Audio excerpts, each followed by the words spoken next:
দিনগুলো অনেক পিছনে চলে গেলেও আমার কাছে তো মনে হচ্ছে এই তো সেই দিন যেই দিন আমরা সবাই মিলে এই অনুষ্ঠানে অংশগ্রহণ করেছিলাম।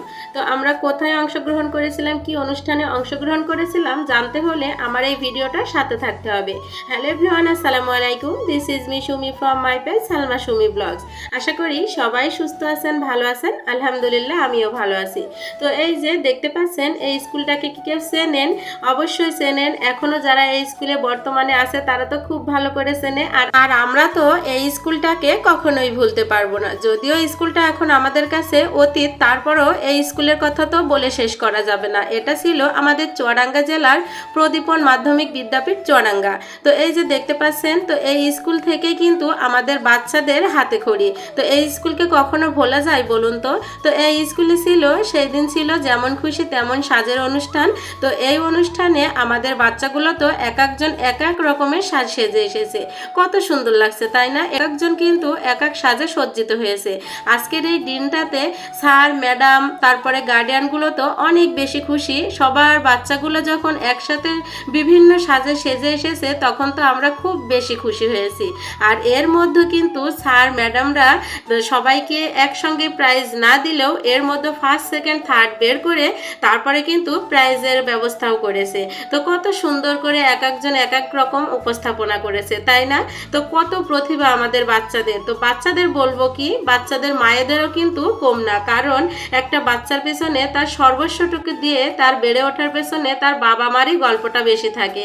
বছরের শুরুতে প্রতিটা স্কুলেই কিন্তু এই অনুষ্ঠানটা হয়ে থাকে। আর এটাও কিন্তু প্রদীপন স্কুলের অনুষ্ঠান। প্রদীপন স্কুল কিন্তু কোনো দিক থেকে ব্যতিক্রম না। আর এই যে প্রদীপন স্কুলের কথা বলে তো শেষ করা যাবে না। এই স্কুলকে তো আমরা খুব বেশি মিস করি। এখন যেহেতু আমরা এই স্কুল থেকে চলে এসেছি, এখনও অনেক মিস করি এই স্কুলের স্যার ম্যাডামদেরকে, তারপরে এই স্কুলের অনুষ্ঠানগুলোকে, এই স্কুলের ছাত্রছাত্রীদেরকে। এর কথা তো বলে শেষ করা যাবে না। তো আপনারা এখন যারা মানে আছেন তারাও তো অনেক বেশি মিস করবেন যখন এখান থেকে বেরিয়ে যাবেন। তো এই যে এখন আসুন কিছু পরিচয় করিয়ে দে। এই সেই আয়নাঘরের কাহিনী। আয়নাঘরের কাহিনী কি সবাই ভুলে গিয়েছেন? 24 সালের আয়নাঘরের কাহিনী। তো এই আয়নাঘরের কাহিনী কেউ কি ভুলতে পারে বলুন তো? তো আসুন এবার কে কি সেজেছে সেগুলোই আমরা একটু দেখার চেষ্টা করি। এখানে এই যে সাইকেল অ্যাক্সিডেন্ট করে একজন ছাত্রী পড়ে আছে। তো খুবই মজার মজার দৃশ্য। তো এত এত হাসি পাচ্ছিল, মানে এত এত আমার স্টুডেন্টদের আর স্টুডেন্টদের মায়েদের এত প্রতিভা দেখে আমরা তো অবাক। এইদিকে দেখুন প্রদীপন স্কুলের স্যার ম্যাডামরা কিন্তু মাঠে নেমে পড়েছে। সব প্রতিযোগীদের মধ্যে ফার্স্ট সেকেন্ড থার্ড বের করবে। আর এই স্কুলে যেমন হাড্ডাহাড্ডি লড়াই, খেলা, অংশগ্রহণ, তারপরে এই যে যেমন খুশি তেমন সাজের অংশগ্রহণ যারা করেছে তারা তো খুব বেশি ইন্টেলিজেন্ট। আর এই দিনটা তো খুব বেশি ইন্টারেস্টিং দিন ছিল আমাদের।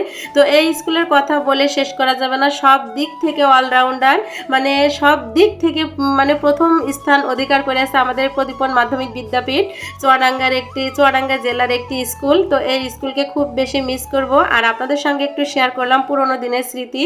তো এগুলো কিন্তু আমাদের বাচ্চারা যখন ওরা খুব বেশি ছোট ছিল তখন ওই দিন ওরা যেমন খুশি তেমন সাজের অনুষ্ঠান করেছিল। আর এখনও কিন্তু তারাও অনেকটা বড় হয়ে গিয়েছে। এখন বর্তমানে তারা অন্য স্কুলে আছে। তো এটা ছিল আমার আজকের ভিডিও। কেমন লাগলো অবশ্যই কমেন্ট করবেন। আল্লাহ হাফেজ।